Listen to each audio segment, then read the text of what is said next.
नमस्कार दोस्तों, मैं हूँ गोविंद और आप सुन रहे हैं हॉरर कहानी, वो भी मेरी ज़ुबानी। दोस्तों, आज फिर से एक नई कहानी आपके सामने हाजिर है। वैसे तो आपने बहुत सी हॉरर कहानियाँ सुनी होगी, लेकिन मुझे पूरी उम्मीद है कि आज की यह हमारी कहानी सुनकर आपको सच में डर का एहसास होने वाला है। बस मेरी आपसे इतनी गुजारिश है कि आप अगर इस कहानी को पूरा सुनेंगे तो सच में बहुत ज़्यादा मज़ा आने वाला है। साथ ही अगर आप पहली बार हमारे इस चैनल पर आए हैं तो चैनल को अभी सब्सक्राइब कर लीजिए। ऐसा करने से हमारी और आपकी नज़दीकियाँ बढ़ जाएगी और आगे आने वाली वीडियो आप तक आसानी से पहुंच जाएगी। तो ज़्यादा समय ना लेते हुए जल्दी से अपनी कहानी को शुरू करते हैं। आज सुशोभिता थोड़ी उदास थी क्योंकि पापा और मम्मी एक बिजनेस टूर पर जा रहे थे। उसके पापा को परिवार के साथ बुलाया गया था और बिजनेस रिलेशन बनाए रखने के लिए उन्हें भी जाना था, लेकिन सुशोभिता की परीक्षा शुरू हो चुकी थी, इसलिए सिर्फ उसकी मम्मी और पापा ही जा रहे थे। चूंकि परिवार को आमंत्रित किया गया था, इसलिए अकेले जाना उचित नहीं था।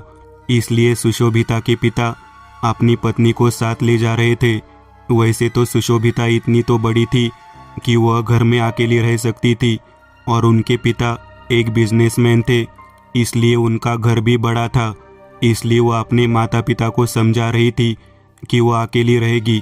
और फिर उसके पिता उसकी माँ को बताते हैं कि उसका छोटा भाई और उसकी पत्नी भी पास में ही रहते हैं, वो भी इसका ख्याल रखेंगे। और इतना कहकर उन्होंने अपने छोटे भाई को फ़ोन किया और सारी बात बताई। उनके भाई ने भी दोनों को चिंता मुक्त होके टूर पे जाने की सलाह दी और साथ ही साथ ये भी कहा कि थोड़े थोड़े समय पे वो दोनों सुशोभिता से मिलने आते रहेंगे और खाने पे अपने साथ ले जाएंगे। सुशोभिता के माता पिता टूर के लिए निकले। सुशोभिता ने उनको घर के बाहर तक छोड़ा। उसके बाद सुशोभिता ने अपनी सहेलियों को फ़ोन किया और अपने घर बुलाया। उसकी दो सहेलियाँ राधा और सुषमा उसके पास आई और वे साथ में पढ़ने लगी और देर रात सो गई। अगली सुबह जब सुशोभिता अभी भी सो रही थी तो उसे अपने बिस्तर के पास अपने माता पिता द्वारा लिखा हुआ एक अवकाश पत्र मिला, जिसमें उसके माता पिता ने उसे अलविदा कहा है और घर पर ज़रूरत का सामान कहाँ है, इमरजेंसी और पैसों की ज़रूरत पड़ने पर किस नंबर पर फ़ोन करना है, यह सब उस पत्र पे लिखा था। सुशोभिता ने अपने पास वो चिट्ठी रखी और लिखी। उसके बाद वह उठी और फ्रेश होकर अपनी परीक्षा की तैयारी करने लगी। दोपहर को मूवी देखने के बाद थोड़ी देर के लिए सो गई और शाम को फिर से पढ़ना शुरू कर दिया। और शाम को 7 बजे चाचा चाची घर आए और उसे खाने के लिए बुलाया, तो वह भी साथ चली गई। और जब वो खाना खा के वहाँ से जाने लगी तो चाचा और चाची ने उसे रोका और वही सोने के लिए कहा, लेकिन काफ़ी समझाने के बाद भी वह नहीं मानी। और रात के समय उसने अपनी दोनों सहेलियों को अपने साथ बुला लिया था ताकि वे जा सके, रात को पढ़े और रात को साथ में सोए, ताकि अकेले रहने में परेशानी कम हो। अगली सुबह सुशोभिता ने देखा कि उसके चाचा उसके कमरे में एक अलमारी के पास खड़े हैं और जैसे ही सुशोभिता ने उन्हें बुलाया, वह मुस्कुराते हुए पीछे मुड़े और अपने हाथ में लिए नाश्ते की प्लेट अलमारी के पास एक छोटी सी मेज पर रख दी और कहा, आपके और आपके दोस्तों के लिए तेरी चाची ने नाश्ता बनाया है, खा लो। सुशोभिता ने भी मुस्कुराकर सिर हिला दिया। उस दिन भी उसने अपना समय पढ़ने और सोने में बिताया और रात को अपने दोस्तों के साथ थोड़ा पढ़ा और बाकी समय खेल खेला और सो गए। रात को सुशोभिता की आंखें अचानक खुल गई। उसने चारों ओर देखा तो उसे बिल्कुल अंधेरा और एक अलग सा माहौल दिखाई दिया। तब उसे महसूस हुआ कि वह अकेली है और उसके सामने दीवार पर लगी घड़ी सुबह के 3:30 बजे थे, ऐसा दिखा रही थी। जब सुशोभिता थोड़ा हिलना चाही तो उसे एहसास हुआ कि उसका शरीर उसके नियंत्रण में नहीं है। ना तो वह अपने हाथ हिला सकती थी या तो ना ही अपने पैर हिला सकती थी। यहाँ तक कि वह बोलने या मुंह से आवाज़ निकालने में भी असमर्थ थी। वह अब काफ़ी डर गई थी। तभी उसके सामने एक आकृति आ गई जो कुछ कुछ इंसान जैसी लग रही थी, लेकिन बहुत अंधेरा था, तो उसका चेहरा देख पाना मुश्किल था। उस आकृति में उसे लाल आंखें दिखाई दी जो कि उसे घूरे जा रही थी। उसने चीखने की कोशिश की, लेकिन सब व्यर्थ था। अचानक उसके शरीर को किसी ने हिलाया और उसने अपनी आंखें खोली।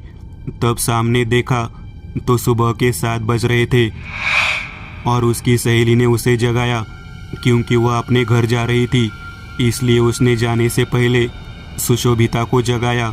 सुशोभिता को लगा कि उसने रात में कोई सपना देखा है, इसलिए वह उस बात को भूल गई और अपना काम करने लगी।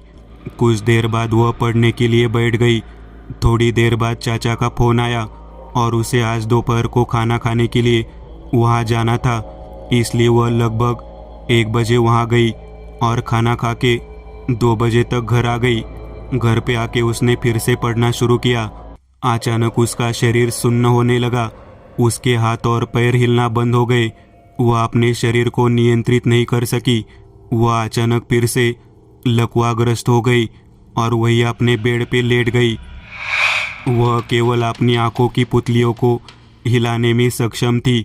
दिन में भी अंधेरा छा गया और सुशोभिता ने फिर से उसी लाल आंखों वाली परछाई को देखा और महसूस किया कि इस बार वह परछाई जहां पहली बार थी उससे थोड़ा करीब थी। इसलिए सुशोभिता को और भी डर लग रहा था। वह साया केवल लाल आंखों से उसे घूर रहा था। अचानक सुशोभिता की आंख खुली और उसने देखा कि सब कुछ सामान्य है और उसने घड़ी की ओर देखा तो शाम के 6 बज रहे थे, लेकिन अब वह बहुत डरी हुई थी। उस दिन उसने अपने पढ़ाई पर ध्यान नहीं दिया और उस रात उसकी सहेलियां भी सोने नहीं आई, इसलिए वह बहुत डरी हुई थी। उस रात वह अपने चाचा के घर पर सोने चली गई, लेकिन उसके चाचा के घर में उस रात को पेस्ट कंट्रोल वाले दवाई छिड़क कर गए थे, तो उस रात उसकी बदबू में सोना बहुत मुश्किल था। इसलिए सुशोभिता अपनी चाची के साथ अपने घर पर आ गई और वे एक साथ सो गए। रात में सुशोभिता को वही अनुभव हुआ और सुशोभिता को फिर वही डरावना सपना आया और इस बार वह छाया पहले से भी ज़्यादा करीब लग रहा था। जब सुशोभिता की आंख खुली तो उसने देखा कि सुबह के 7 बज रहे थे। सुशोभिता चिल्लाते हुए उठी और उसके पूरे शरीर पर पसीना आ गया था। उसकी ऐसी हालत देख उसकी चाची चिंतित हो गई, इसलिए उन्होंने पूछा, क्या हुआ बेटा? तब उसने पिछले 2 दिनों के अनुभव के बारे में बताया। इसलिए चाचा और चाची उसे डॉक्टर के पास ले गए। उनके अनुभव के बारे में सुनने के बाद डॉक्टर ने कहा, यह स्लीप पैरालिसिस की समस्या है। यह एक बहुत ही आम समस्या है। इसलिए डॉक्टर ने उसे दवा दी और वह दवा लेने के बाद वह सो गई और उसे फिर से वही सपना आया और इस बार यह अधिक भयानक था और ऐसा करीब 7 दिनों तक चलता रहा, जिससे सुशोभिता ने अपनी पढ़ाई पर ध्यान नहीं दिया और उसकी तबीयत भी खराब रहने लगी और शरीर भी गर्म रहने लगा। उसका शरीर पूरी तरह से खराब हो गया था। इस वजह से उसे भूख लगना भी बंद हो गया था। अब जागते जागते भी उसे लकवा मार जाता था। अचानक एक दिन उसका शरीर कमर से नीचे पूरी तरह से निष्क्रिय हो गया और उसको बिस्तर पर लेटने के लिए मजबूर होना पड़ा। उसकी हालत देखकर उसके दोस्त और उसके चाचा चाची बहुत डरे हुए थे। इसलिए सुशोभिता ने उसके माँ बाप के द्वारा दिए गए नोट से एक आपातकालीन नंबर अपनी एक दोस्त को दिया और उसे अपने माता पिता को सूचित करने के लिए कहा। उसकी दोस्त ने ऐसा ही किया, जिससे कुछ ही दिनों में उसके माता पिता टूर छोड़कर तुरंत अपनी लड़की के पास घर आ गए। वह अपनी लड़की की हालत देखकर घबरा गए। वे उसे शहर के जाने माने डॉक्टर्स के पास ले गए। Medical checkup, CT scan, MRI, जो कुछ भी किया जा सकता था वह किया गया, लेकिन सभी रिपोर्ट सामान्य आ रही थी, जिससे डॉक्टर भी हैरान थे। इसलिए उन डॉक्टर का ये भी माना गया कि सुशोभिता उन्हें अपनी कोई बात मनवाने के लिए नाटक कर रही थी, जिसके कारण उनके माता पिता उससे नाराज हो गए और वो वहाँ से चले गए। सुशोभिता के पिता ने कई विशेषज्ञों को दिखाया, लेकिन कुछ भी पता नहीं चला। फिर उन्होंने अपनी बात अपने एक दोस्त से की। उनके दोस्त ने एक नंबर दिया। वो एक बहुत ही ज्ञानी व्यक्ति थे और सिद्धियाँ और तपस्या कर रहे थे। वह टोने टोटके में तो माहिर थे ही, लेकिन वह अच्छे काम भी कर रहे थे। वह लोगों की मदद कर रहे थे। सुशोभिता के पिता ने उसे फ़ोन किया और उनकी सारी बात विस्तार से बताई, लेकिन सुशोभिता ने वह परछाई वाली बात किसी को नहीं बताई। इसलिए सभी को केवल उसके लकवा मारने के बारे में ही पता था। और सुशोभिता ने जो भी अनुभव अपने पिता को बताया, वह अनुभव उन्होंने उस व्यक्ति को बताया। फिर उस व्यक्ति ने फ़ोन सुशोभिता को देने के लिए कहा, और जब फ़ोन पर सुशोभिता ने उनसे बात की तो उस व्यक्ति ने पूछा, बेटा तुम्हें वह परछाई कहाँ खड़ी दिख रही है? उनका ये सवाल सुन के सुशोभिता आश्चर्य में पड़ गई। उसने तो वह बात किसी को नहीं बताई थी। कोई भी वह परछाई वाली बात नहीं जानता था, लेकिन उस व्यक्ति ने सुशोभिता से पहले उस परछाई के बारे में ही पूछा। इसलिए उसने भी उन्हें जवाब देते हुए कहा, वो मेरे बेड के सामने वाली दीवार पर अलमारी के पास खड़े नजर आ रही है। यह सुनकर सभी सोचने लगे कि यह क्या बात कर रहे हैं। फिर सुशोभिता ने फ़ोन वापस अपने पिता को दे दिया और उस व्यक्ति ने उनके पिता से कहा, उस सामने वाली अलमारी में चेक करो, वहाँ कोई काली पोटली मिलेगी, जिसे बाहर फेंक दे या नष्ट कर दे। किसी ने आपकी लड़की पर तांत्रिक विद्या करके उसके पीछे गूंगा भूत छोड़ दिया है। जैसे वह तुम्हारी लड़की के करीब आएगा, वह उसे मार डालेगा।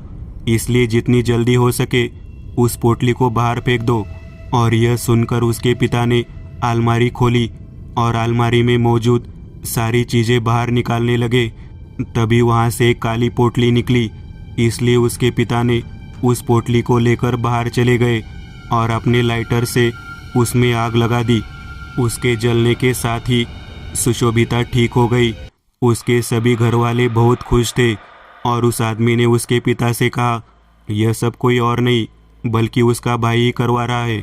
जब सुशोभिता के पिता ने अपने छोटे भाई को घर बुलाया और पूछा कि उसने ऐसा क्यों किया, तो वह कहते हैं कि वे सुशोभिता से नफरत करते हैं क्योंकि उसने उनकी बेटी को घर से भागने में मदद की थी।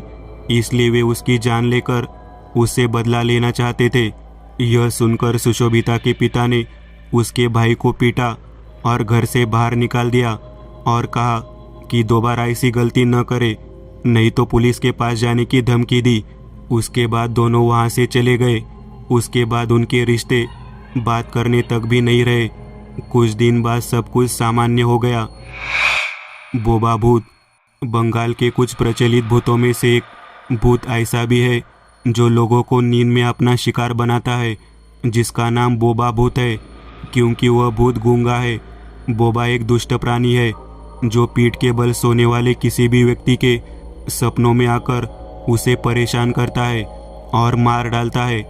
अक्सर स्लीप पैरालिसिस को बोबा का शिकार माना जाता है। वे मूल रूप से साधारण आत्माएं हैं, लेकिन तांत्रिक उन पर साधना करके और एक विशिष्ट अनुष्ठान के साथ उनका मुंह बंद करके उन्हें गुलाम बना लेते हैं। इसलिए वह उनकी आज्ञा के अनुसार क्रिया करते हैं। पुआली भूत भारत का असम राज्य चाय और रेशम के उत्पादन के लिए अधिक प्रसिद्ध है। यहाँ के लोगों ने क्षेत्रीय शिष्टाचार और संस्कृति को बरकरार रखा है और असम में असमिया भाषा अधिक बोली जाती है, जबकि अन्य भाषाएं इतनी अधिक नहीं बोली जाती है। यहाँ के लोग मेहनत में कभी पीछे नहीं रहते। वे बहुत मेहनती लोग हैं और असम अधिक चावल उगाता है, इसलिए उनका मुख्य भोजन चावल है।